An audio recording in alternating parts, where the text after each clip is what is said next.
Assalamualaikum warahmatullahi wabarakatuh. Kami dari kelompok 1 yang beranggotakan saya Muhammad Ridho Dharma. Saya Raisa Alexandra Sinaga. Saya Nansifah Sabira Jaya. Dan saya Rio Sardiansyah. Kami akan membuat karya ilmiah yang berjudul Pengaruh Kesehatan Mental Anak terhadap Pembulian di Media Sosial yang dididik oleh Ibu Lestari. Video berikut ini.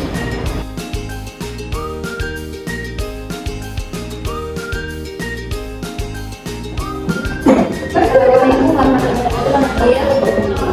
Di sini saya akan mewawancarakan Nabil dengan tugas pokok dan bahasa tentang pengaruh kesehatan mental anak terhadap pembulian media sosial.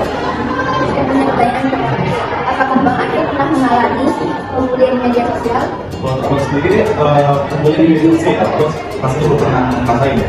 Karena memang orang kalau di media sosial itu jarang juga mempost sesuatu, bahkan untuk story itu jarang. Jadinya kalau misalnya merasakan kita pembulian di media sosial, Bagaimana perasaan Abang jika Abang menjadi salah satu korban pembulian di media sosial? jadi yang pasti kita terus juga.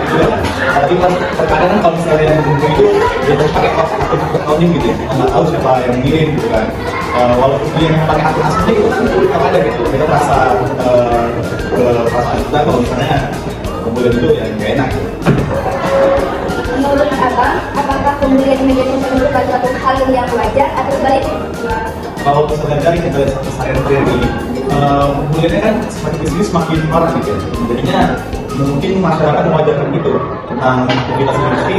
Memang menurut saya aktivitas pembulian ini amat wajar.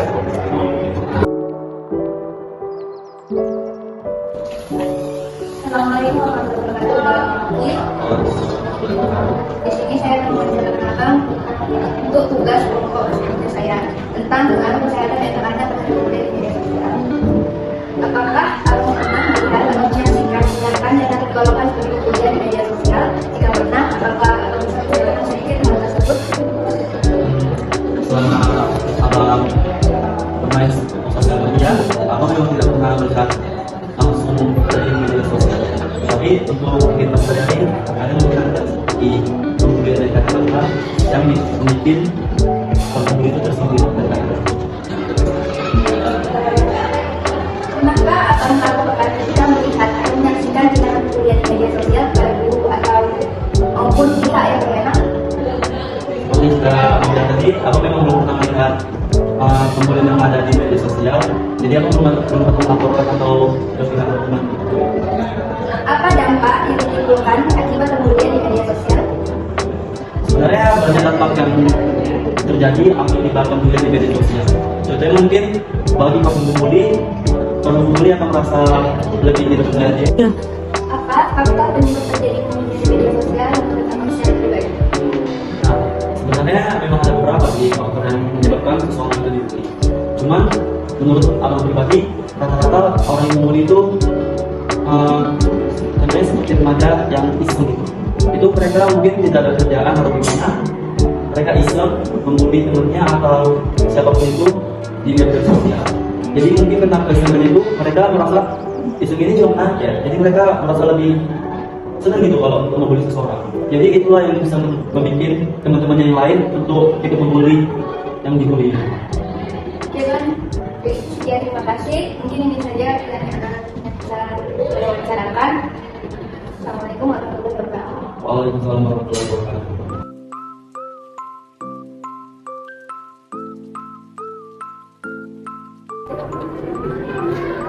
Assalamualaikum warahmatullahi wabarakatuh. Saya di sini ingin mewawancarai Ibu Yuni tentang pengaruh kesehatan mental anak terhadap pembulian di media sosial. Menurut Ibu, apakah Ibu pernah mengalami pembulian di media sosial? Sepengetahuan saya tidak. Bagaimana perasaan Ibu jika anak Ibu menjadi salah satu korban pembulian di media sosial? Kita dan merasakan selaku orang tua yang pasti kita kecewa, sedih kan gitu ya. Tapi kan sebelum pembulian itu terjadi, kita kan mau tahu dulu apa faktor penyebab terjadinya pembulian. Sepanjang sepengetahuan saya selaku orang tua sampai hari ini, saya tidak pernah mendapat laporannya dari anak saya kalau dia itu pernah membutuhkan. atau menyaksikan tindakan yang dapat digolongkan sebagai pembulian di media sosial? Jika benar, apakah Ibu bisa menceritakan sedikit hal tersebut? Iya. Nah, sekarang ini kan kita hidup di zaman modern ya, tidak terlepas dari yang namanya teknologi. Handphone itu merupakan teknologi, ya kan, perkembangan teknologi. Tapi kan kita juga harus bijak, ya, selaku kita manusia modern harus bisa bijak menyikapi bagaimana perkembangan teknologi. Nah, itu pernah terjadi terjadi pembulian di media sosial, artinya saling hujat-menghujat gitu ya kan di media sosial. Nah, jadi kalau itu terjadi sebenarnya kita nih yang bijak menyikapi, ya kan, misalnya kita korban gitu kan, kita merasa sebagai korban pembulian. Kalau kita bisa menyikapi itu, seharusnya itu tidak terjadi. Ya, caranya ketika ada orang yang membuli kita di media sosial, kita bijaknya ya kita berhadapan langsung gitu, kita bicara langsung mata, kita komunikasi. Jadi nggak perlu sebenarnya pembulian di media sosial itu terjadi gitu. Nah, caranya juga ya itu tadi, kita bijak, ya kan. Terus satu lagi mungkin kita jadi orang tuh jangan terlalu baper, ya kan. Kan bullying itu sering terjadi di situ kan, terkadang ketika orang buat satu apa kita tanggapi, kemudian merasa itu adalah tujuannya ke kita gitu, ya kan. Kalau kita bijak harus biarkan saja gitu. Kalau kita merasa itu ditujukan ke kita, apa salahnya kita panggil orang yang kita komunikasi empat mata secara langsung. Jadi kalau setiap orang bisa berbuat seperti itu, saya rasa yang namanya pembulian di media sosial itu tidak terjadi.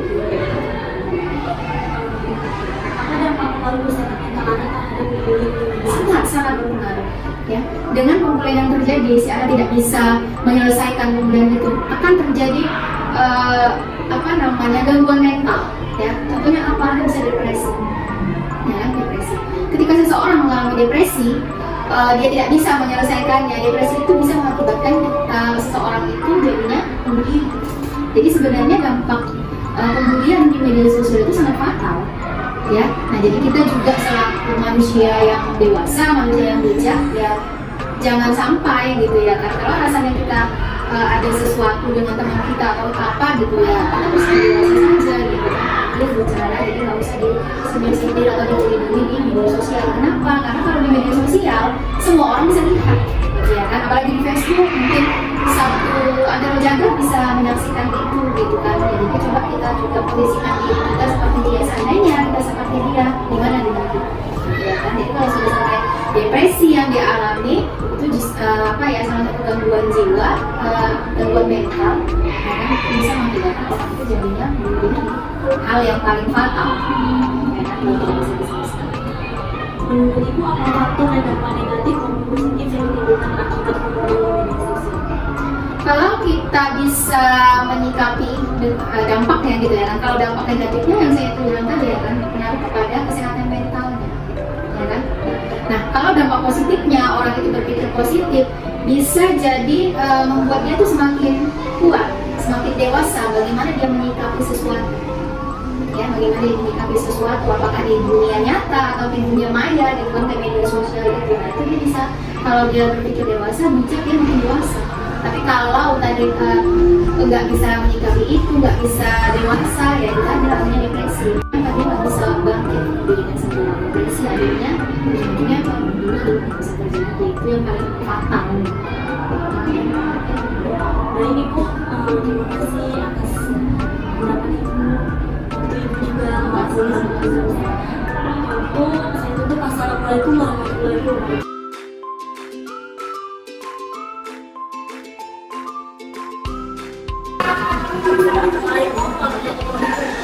Waalaikumsalam warahmatullahi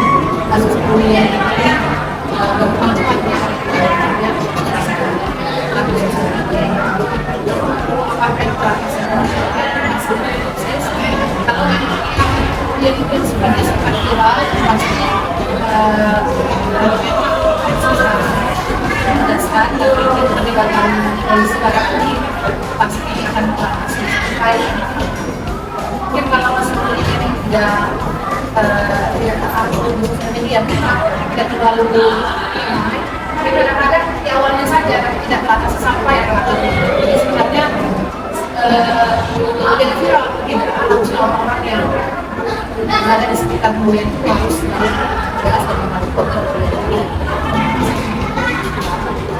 Bagaimana peran seorang itu sendiri? Bagaimana peran seorang guru? Kalau kita berfungsi dalam komunitas ini membangun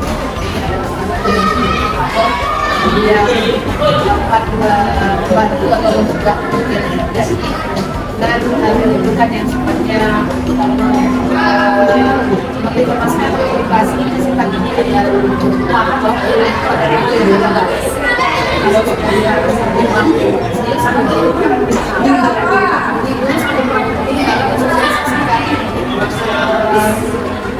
dampak dari video itu dan secara juga bagaimana jadi salah satu peran itu adalah sosialisasikan yang negatif dan bisa memahami SPMPD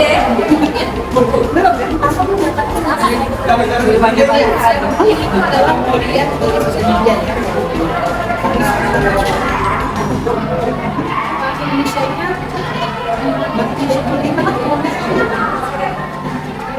bahasa Indonesia bullying apa enggak ada bahasa Indonesia bullying peruntungan jadi cyberbullying itu peruntungan yang dilakukan secara teknologi yang menggunakan cyber menggunakan digital secara online jadi apa dari perkembangan banyak orang menyangka bahwa itu bukan